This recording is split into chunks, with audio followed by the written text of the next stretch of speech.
Good morning. It's February the 3rd, 2016. Welcome to Real Estate Tips. I'm Wayne Russell, instructor, broker associate with RE/MAX Southwest, Sugar Land, Texas. Most of the information that we discuss comes from realtors, newspaper articles, magazines, and emails from different sources. The material provided here is for information purposes only and is not intended and should not be considered as legal advice for your particular matter. My outline today is the forms are changing. Of course, some of them are effective January. The truck changes are coming, and then that's what I'm going to cover, and then why your seller might need to fill out another disclosure notice. The seller's disclosures are changing, so if you have an existing seller's disclosure, you might decide to get it a new one. What time does your client's termination option period end? Prior to January, they thought it was midnight, but now I'll tell you when it ends on a particular day and time. Does my seller have to accept the full price offer? Do weekends and holidays count as contract days? TREC adopts the education contract changes when a buyer may not get a lead-based paint. Addendum, the listing package. I'm going to prepare a sample listing package, and you can add to it a cover sheet or something, but I'm just going to try to give you the basic information for a listing package. Seller's information and authorization form. I got that from one of the title companies. I think it's good information for the seller to fill out.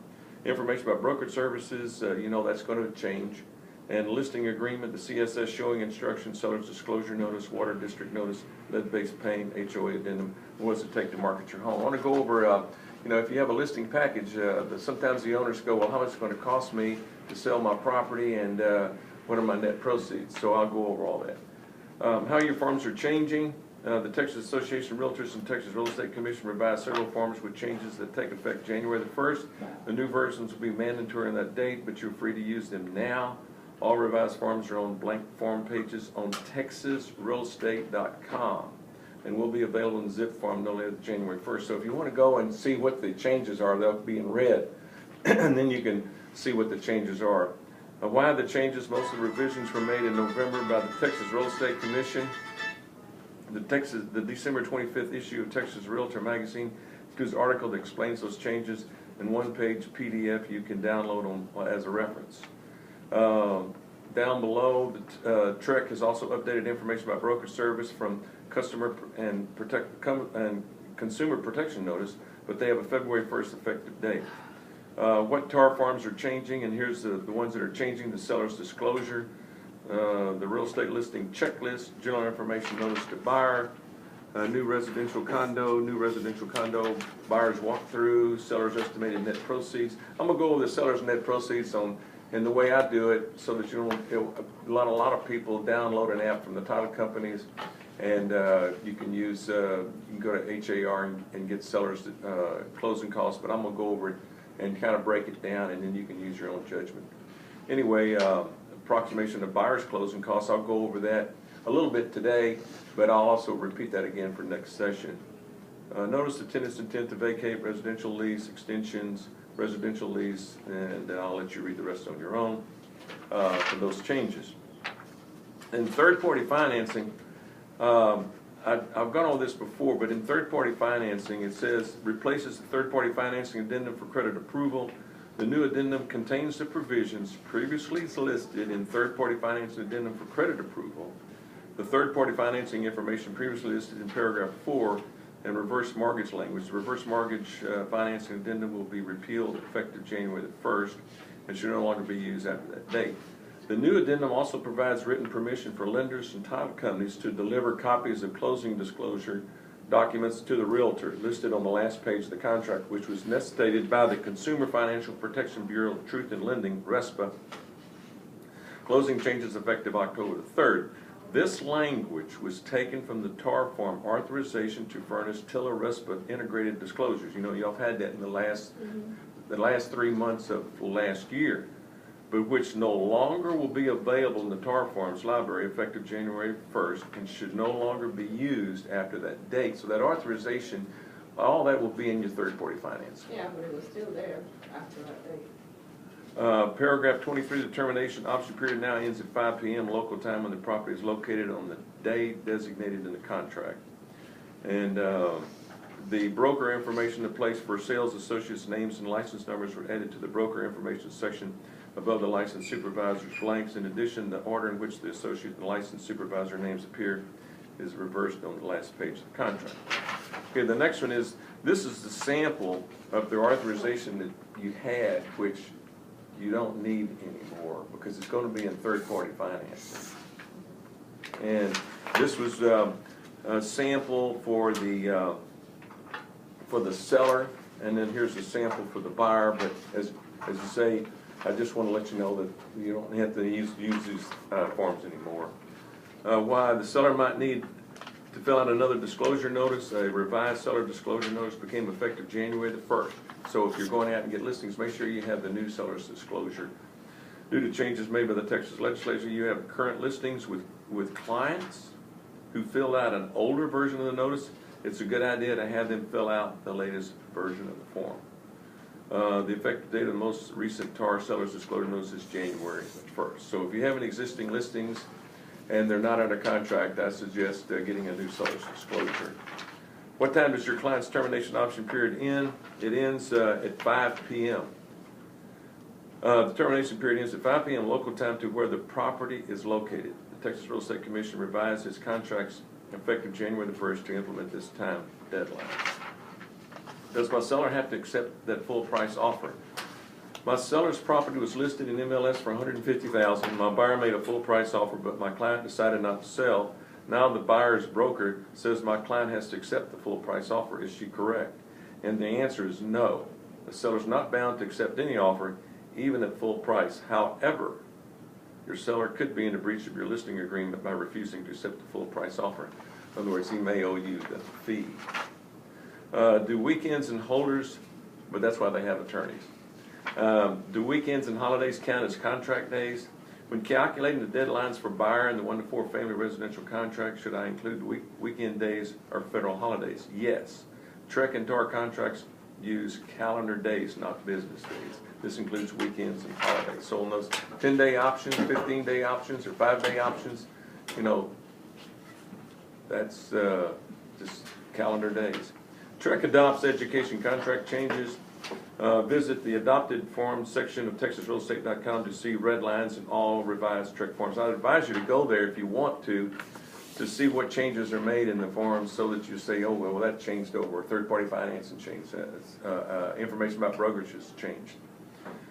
These will appear on appropriate forms but may not apply to all TREC contracts. Paragraph 3 and 4, the relationship between credit approval, property approval, when a buyer may terminate has always been a source of confusion. To clear up this confusion, TREC has removed the financing information to the new third-party financing addendum. And down at the bottom, third-party financing, the third-party financing addendum replaces the third-party financing addendum for credit approval. The new, let's see,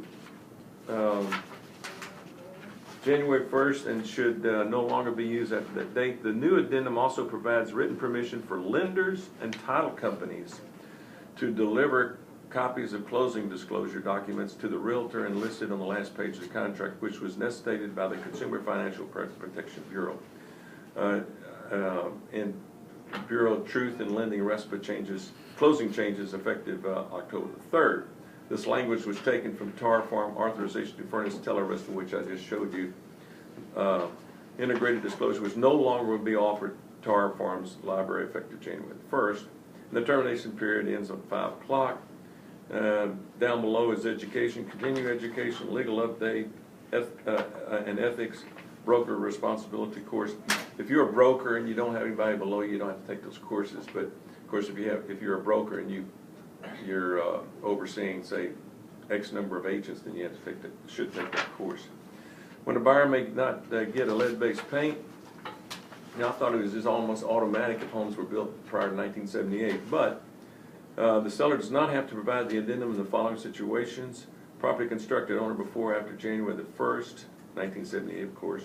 Property sold at foreclosure. A dwelling where the living area is not separated from the sleeping area, such as in efficiency apartments, dormitory housing, or individual rooms, and housing for elderly or disabled residents. Now this is getting into the package for the listing. And then this seller's information and authorization, I got this from one of the title companies. And I think this is good information. Just the kind of, it gets a little bit more detailed than the contract now. But I really like this, so I had this part of my listing package here. You can have a cover sheet or anything, but I like it so they fill out the information, and then it's just good information for the realtor. Okay, and then information about brokerage services. You notice that they changed the information about brokerage services. You don't have to have the buyer if you're representing the buyer, or if you're representing the seller. It's just what I did on this one right here. I put Remax Southwest and the license number and our broker and the license number, and then I put my name on the third line. Now some agents might decide to put their name on the fourth line and put their supervisor on the third line. Well, you know, if you're in part of a group like Bill or Mary or something, you'll probably have to put their name in there. But that's you know, most of you are independent, so just put your name on the third line. Resident real estate listing agreement. I just filled this out. This is part of your listing package. I put in there that the Remax Southwest, just some general information, phone numbers and fax numbers on page 1. On page 2, I put in there that you know, all you do is put in the listing price, and don't forget to put the addresses on top, and the 6% commission. And the next page is you have a protection period. Now, protection period, it's not the realtors that show the house. Let's just say you showed the house, say to 5 different individuals who were not working with agents during the listing period. So you register those individuals with the seller to protect yourself for additional time. Because sometimes the seller will say, well, oh, this guy came to me direct. Well, if you register, you'll be protected on that. Say John Smith that came to you show, yes? Do you have to have a buyer's agreement for that to be in effect? It doesn't state that. It just says protection period. It doesn't say anything about the buyer's representation or anything like that, or your intermediary. You just showed the house. Let's just say someone calls you on the sign and you didn't have a buyer's rep, and you just gave me information about brokerage services, and you showed them the house. Well, you'll give that name to the owner if your listing is expiring in the next couple of days, and send it certified mail so you can be protected. And you can put X number of days. You can put 30 days, 60 days, 90 days. Everything that you see a blank in, whether it's a contract, listing, everything is negotiable. And I put in here, some agents put Fort Bend, some on the county, or some put Harris. Now, if you are working with a buyer, don't put just Fort Bend County and surrounding counties. Spell it out in the buyer's rep, and I'll go over that again next session. Don't just put surrounding, just put, or contiguous, put, spell out the counties, you know, like Waller County, Montgomery County, Harris, and Fort Bend on the buyer's rep. But this one right here, I usually just put Fort Bend, but whatever you want to do. Some agents put Fort Bend and Harris, because the title companies may close, but I just, you know, you're going to get paid right here at Fort Bend County. I'd say 90% of the time. The scheduling companies, you know, you may be your own. You may decide not to use centralized showing, but I use centralized showing, I'd say 90% of the time. Now, I do have some pocket listings that I've sold last year, and I had pocket listings this year that I didn't use centralized showing. So, I mean, they just call on the sign and I go show the property. Broker is authorized to place a key box on the property. You know, most of the time you want to get this that box checked. And I want to make sure that y'all tell the seller when you have it listed that you're not responsible for anything that's broken. Tell them to put up their Rolex watches, their money, and heirlooms. Because it states in here, liability and identification when authorized access to the property. Broker and other brokers, their associates, and any key box provider or any scheduling companies are not responsible for personal injury, property loss to the seller, or any other person. Seller assumes all risk of any loss, damage, or injury except for the loss caused by a broker or seller, will identify and hold broker harmless for any claim for personal injury, property damages, or other losses. In other words, you know, tell your seller that you need to put up your heirlooms, your Rolex watches, your furs, and things, you know, your knickknacks that they're, say, that you feel is important to you. On intermediary, you know what that means, that you're going to be representing the buyer or the seller at the same time, but under the umbrella of RE/MAX Southwest, if the listing agent is, of course, obviously representing the seller, and the buyer is the buyer's agent's representing the buyer, then you have an intermediary relationship. And so you want to be able to get authorized to do that, because if you don't, you got to tell, if the seller refuses intermediary relationship, you can't show the house to 50 agents in your building unless they're going to be a sub-agent. So just tell the owner that you would want an intermediary relationship. It just opens up more doors. The next page is, you know, page 6 of 10 on the listing agreement. There are different ways of financing the property. You can go conventional, VA, FHA, cash, veteran, owner financing, and other. And some agents just put conventional or cash. VA usually costs the seller a little bit more on closing costs, and I'll go over that in a little bit. And FHA is getting closer and closer to conventional loan. They're letting the buyer pay some of the closing costs, but years ago they had the seller pay the closing costs. The main thing on that, if you go FHA, and then let's just say you have a termite inspection, let's just say you have conducive conditions for termite infestation, like you have leaves or boards against the house or something, and on FHA you'll need to have the house treated if you have conducive conditions. On conventional loans, you do not. That's the main difference on FHA and conventional on those termite inspections. Page 7 of 10, again, you might read that item 14, broker is not responsible or liable for any manner of personal injury, and I'll let you read the rest on your own. Number 8 of 10 on the next page, you know, make sure that you have the information about broker services initialed, not signed, initialed. If you'll notice at the bottom of the information about broker services, they don't ask for the signature, they ask for the initials. And seller's disclosure, make sure you have that up to date. And of course, you have, the house was built prior to '78, with the exception of the conditions I just recently discussed. Make sure you have that lead-based paint addendum. And when your seller is providing, and say, oh, I have a survey. Well, you need to get the T47 and the survey. Because if you just provide the buyer or the buyer's agent with the survey, and in their and in the contract it says that the seller says, well, I'll pay for it depending on what box you check. There's 1, 2, 3. If you check 1 and it says the buyer pays for it, but if you don't provide the T47 and the survey, the seller's going to pay for it, because the heavy bold print says you have to provide both. And make sure the T47 is signed before a notary. Okay, make sure you have your mud and your water district. And now a lot of times, like in First Colony, you don't have a mud anymore because the city of Sugar Land's taken over the mud, but you do have a lid. But I usually just use the same addendum. Just put lid and tax rate. Okay, I'll let you read the rest on your own. Page 9 of 10. Don't forget to put the address at the top.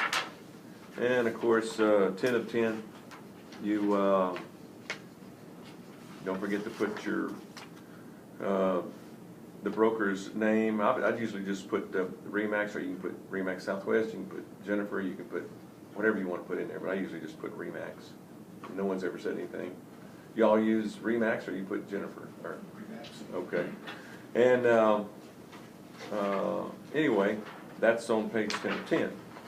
Also, too, if you're going to use centralized showing, this is you can either fill this out and fax it to them, or sometimes I just fax it to them and then call them on the phone and say, hey, you know, I have a new listing, and the listing is give them the address and my name and et cetera, and what if you're using a super, a combo, or whatever, and the showing instructions, and then the phone numbers for the seller, of course, because the centralized showing needs that. And the seller's disclosure notice, go over that. Basically, they've made some changes in it since the other one, so just go over that when you get a chance, and you might want to revise the or have them fill out a new one if you have some existing listings. And it's got in there different things on the bottom, and I just wanted to, this is just part of your listing package. It's got the new part is, of course, the propane gas system was probably on there before, but any portion of the property is located in a groundwater conservation district or subsidence district. And I don't think it'll be affecting any of the properties in this area. But let's just say you're in the Conroe area on Lake Conroe, you may have to have that checked, yes. Anyway, the second, the page 4 of 5, just your basic seller's disclosure. You've got your exemptions here, homestead, wildlife, others, senior citizens, agriculture, disabled, etc. And on the last page, 5 of 5, make sure that the seller signs where it says seller. Sometimes I've had sellers sign where it says buyer. So I mean, make sure that they sign in the right place. I've had them sign in both places. The seller signed where it says seller, and the seller signs where it says buyer. So tell them just, make a little green mark or an orange mark saying this is where you sign. And then the buyer has to sign it too. Notice the purchase of real estate in water district. This is the new one right here. They usually have A, B, and C, but this one right here is new. It says the property is purchased and located in so-and-so district, and then you have the tax rate. And don't forget it's usually the issued right here, the government entity, you put the amount in there, and then it says down here, payable in whole from property taxes is usually the lesser amount, the property taxes. And then how you figure out the taxes, you multiply the tax rate times the assessed value. There's two different things on the tax rolls. It says assessed value and it says market value. Well, the market value may be more than the assessed value, but the taxes are based on the tax rate times the assessed value. And of course, if you're over 65, it's a little different. It's a little less than that. Anyway, this is the new one right here, and I assume that y'all know the difference of corporate boundaries of municipality, extraterritorial jurisdiction, and not located in the corporate boundaries of a municipality. In other words, let's just say you're selling a house, say in the eastern part of Riverstone. I can't think of it. Is it Creek? I don't know if it's Creekside, I'm not sure, but the east side of Riverstone is in the ETJ of Missouri City, but it has a Sugar Land address, but it's not in the boundaries of Missouri City or Sugar Land. So, in my opinion, I would check box 2 for certain areas of Riverstone. Now, when you get closer and closer to the west side of Riverstone, those properties are in the city limits of Sugar Land. So depending on what part of Riverstone you are and which part you check here, do you check I would be checking the corporate boundaries of a municipality if you're say behind the Commonwealth area. So that's the and the other one is not located in the corporate boundaries or municipality. So I mean, let's just say you're out, let's say Weston Lakes. I don't know if they've changed that or not, but that's, a subdivision out. They're not in either one. So try to use your judgment on filling out the water district. And of course, if you're not in a water district or a mud so-and-so, then I use this as a lid too. Do y'all use this as your lid? So, but try to disclose everything there is on the tax rolls. Look at your tax, when you go get the listing, you're going to pull up your CMA, and there's different ways of doing it. And then you pull up your tax records and it shows what the taxes are. Addendum for lead-based paint. This is what I usually do, is have it typed up and fill in the box. I says seller has no, most of the time, I'd say 90% or 95% of the time, the seller has no knowledge of lead-based paint or lead-based paint hazards in the property, and seller has no reports or records pertaining to lead-based paint. Most of the time, it's usually those two boxes. Now, the buyer is different because I don't know if he wants to have an inspection or waives the opportunity to conduct a risk assessment, so it's up to him. And also, make sure you have those pamphlets in the back if you're dealing with houses built prior to 1978, that you give them that, to receive the pamphlet, protect your family from lead in your house, and make sure that box is checked. And of course, everybody sign it, the buyer and seller, and the other broker and the listing broker. Addendum for property subject to mandatory membership or property, put the address in there and the name of the association. And when I'm listing properties, you can do it any way you want to. I say everything is negotiable. I would check box 4 if I'm the listing agent, and if depends on what the buyer wants. If you check box 1, then it's going to cost the seller a little bit more money. But I've had buyers insist on checking box 1, but it's everything's negotiable.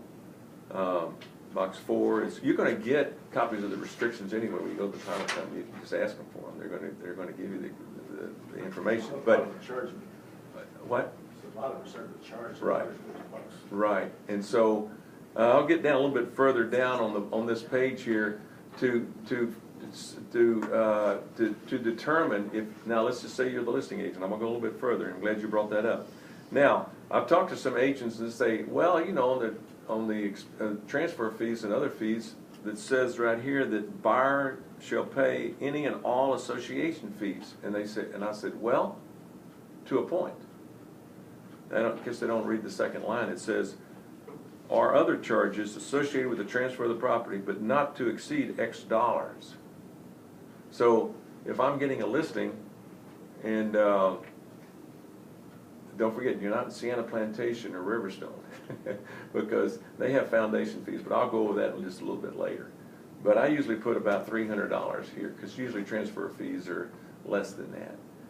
But that's why you got to explain to the seller and to the buyer that there's foundation fees for the seller in Sienna Plantation at 0.5 point, and Riverstone is 1/4 point. But in Riverstone, the seller has to pay 1/4 point. They don't have to, because everything's negotiable, and the buyer pays a cap fee.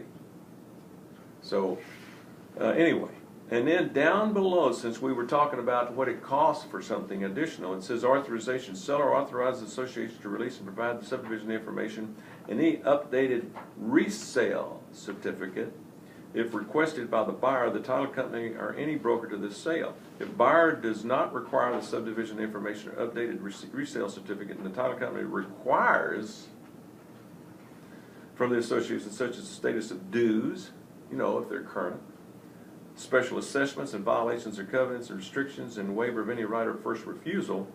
So if I'm the listing agent, I'm going to put buyer these additional costs, like Robert talked about, that those are additional costs if the title company says, well, we need this. So I'll put buyer. Now, buyer's agent, I might put seller. And if you're dealing with the FSBO, well, everything's negotiable, but anyway, if sometimes FSBO's trying to save a little extra money, well, you can prepare these contracts and they'll end up paying more if you prepare them in the buyer's favor. Like transfer fees, you can put 0, or you can put, well, whatever, you can put X dollars. It says buyer shall pay any and all association fees not to exceed, and then depending on who you're representing, you can put 0, or you can put $1,000. So I mean, depends on who you're representing. Okay, so that's what the title company is going to look at, that little box, those two little boxes right there, if you need any additional information. So I talked to another agent in the office about closing costs, and this is a list of closing costs that were before on FHA. It mentions the VA, the FHA conventional assumption, well, we don't have any assumptions or cash, but these are some of the closing costs that the seller had to pay. But they've changed that on the second page. They've deleted and moved everything to the seller now has to, the buyer has to pay some of these closing costs, attorney's fees, recording fees, etc. I drew a line through them. And so, as I say, FHA and conventional are being pretty close. If y'all calculated closing costs, and I'll get into that in just a minute on how to calculate closing costs, because I use my own little, you can download an app from the title company, or you can go to HAR and they'll show you how to prepare a closing statement. But this is what I do.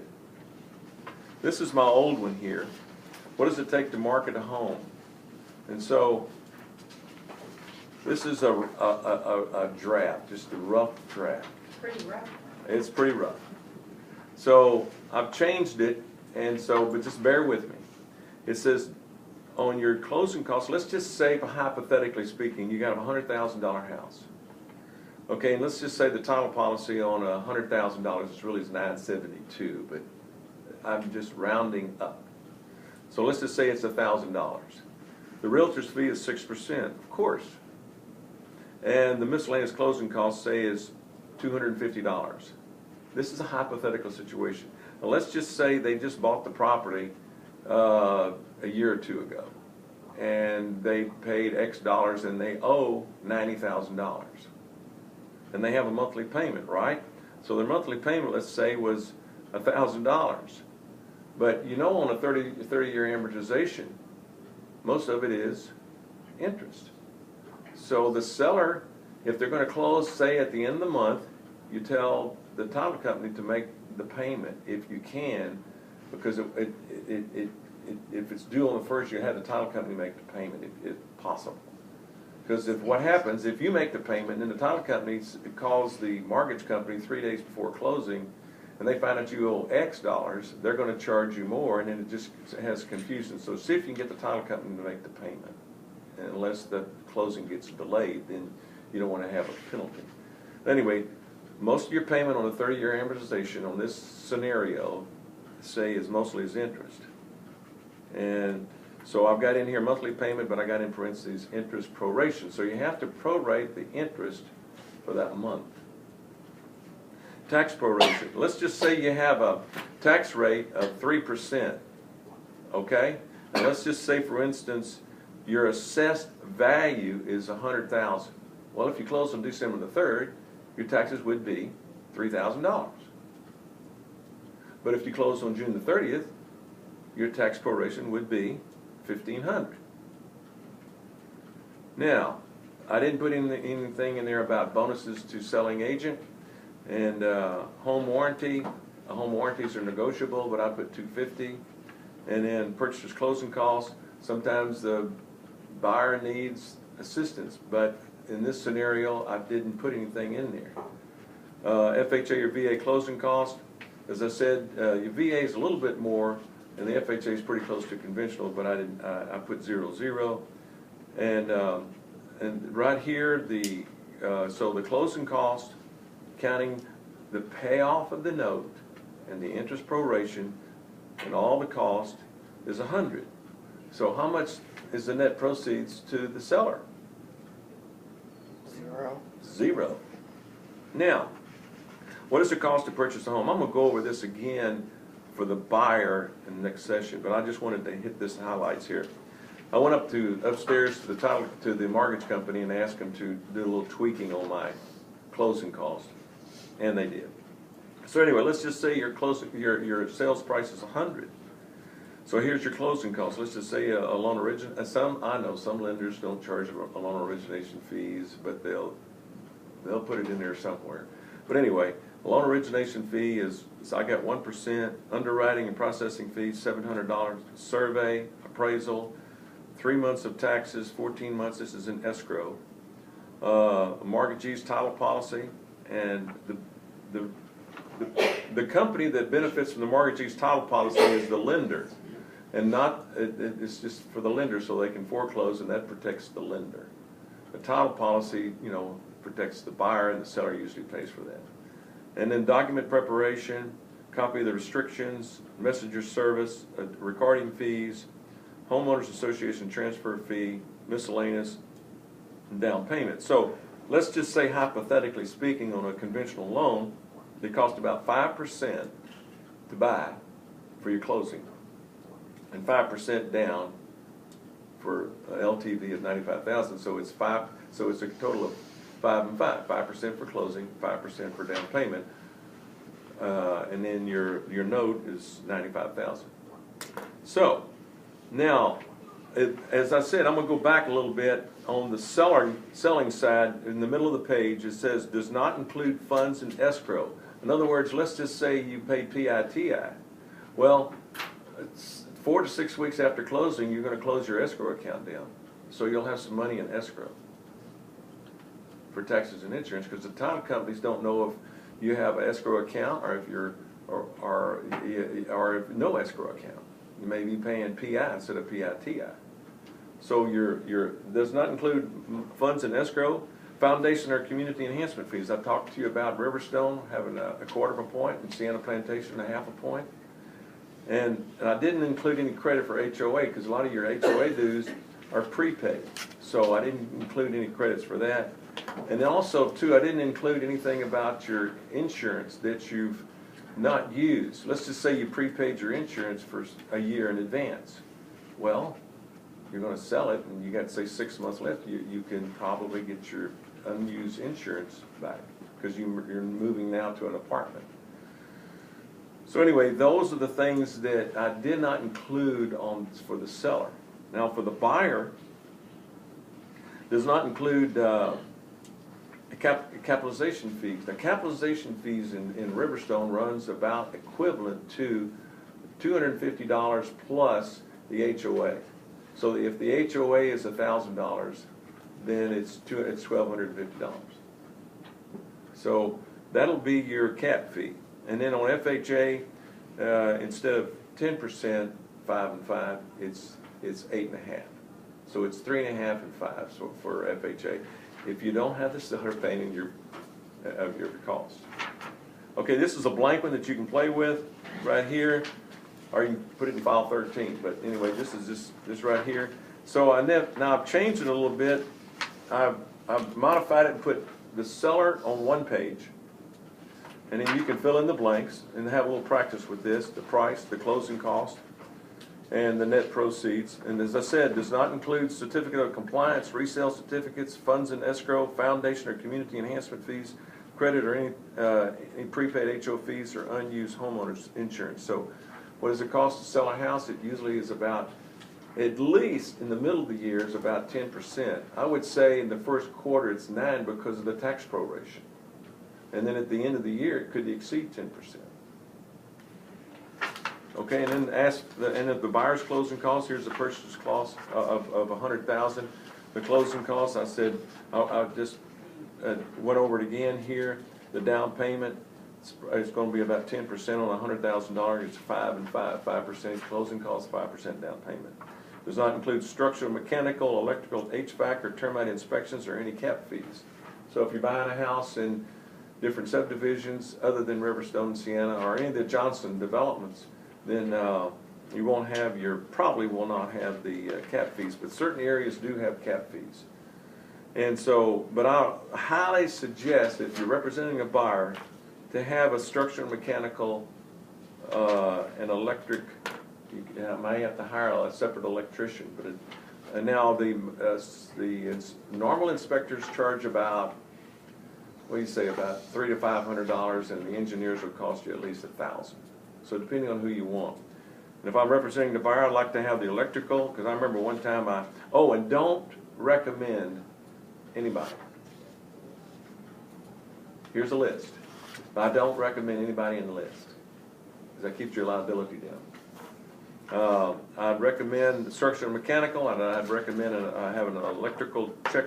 And also the structural mechanical, he can check the temperature that comes out of the vents, but he's not an HVAC technician. And HVAC is heating, ventilation, and air conditioning, and I'd have a separate air conditioning and heating person to come out and check for the, if there's any cracked heat exchangers or whatever on representing the buyer. And of course, the termite inspection. Those wood destroying insect reports cost X dollars, I'd say 100 plus. And if you want them, or you might just have someone come out and check to see if you have any active infestation. Here's a list of inspectors. As I said, if I'm working with I know it's black and white. I know, Wayne, but this says 2012, don't you have more current? Well, I only use the one in the back. You can probably, you can probably Google it. These are just samples. These are the information that I pulled from the back. But as I said, I provide this to the buyer, but I'd say I don't recommend anybody.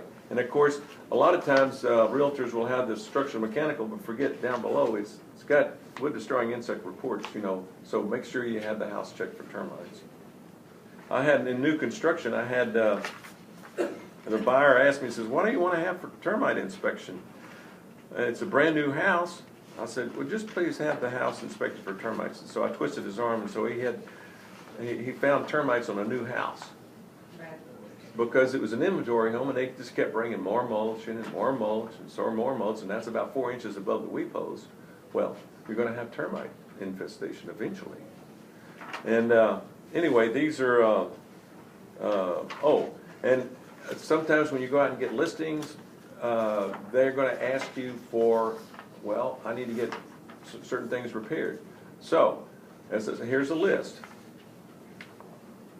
I don't recommend anyone on the list, but here's a list of individuals that you could use to have certain repairs done when you get the inspection report. You might consider having the seller having it pre-inspected, and they always say, "Well, isn't that the buyer's expense?" Well, sometimes buyers terminate the contract during the option period because of all the deferred maintenance. But if you just get the house inspected and knock out these repairs, it makes it a whole lot simpler, especially the HVAC. You know, have the, if they don't want to do inspections for structural mechanical, at least have the air conditioning heating units checked out. And this is a list of individuals and companies that I use for certain repairs. So I mean, as I said, if I'm giving it to the seller or the buyer, I don't recommend anyone. But these are the companies that I've been using in the past. And don't forget, when you get a survey from the owner, this is part of your listing package.